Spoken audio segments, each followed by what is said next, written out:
मंडी बहाउद्दीन की तलबा का एजाज 14 साल की उम्र में इंग्लिश शायरी की किताब लिख दी। माशाल्लाह, उनको बतौर मेहमान पीटीवी पर भी बुलाया गया। इस होनहार तलबा का नाम माहम फराज है। माहम फराज मलकवाल से ताल्लुक रखने वाली इल्मी शख्सियत जाहिद फराज की बेटी है।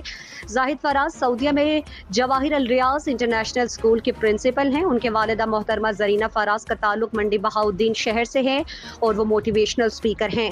माहम फराज की नाना मौलवी मोहम्मद बशीर मरहूम शहर में फलों की रेडी लगाते थे।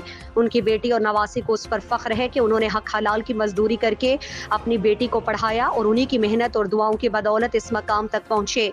माहम के मामू हाफिज मोहम्मद सुफियान मंडी बहाउद्दीन में एक निजी स्कूल चला रहे हैं। यकीनन तालीम ही हमारे जिला मंडी बहाउद्दीन की तकदीर बदल सकती है। जितनी तवज्जो बेटों की तालीम पर दें उतनी ही बल्कि उससे भी ज्यादा तवज्जो बेटियों की तालीम पर दें।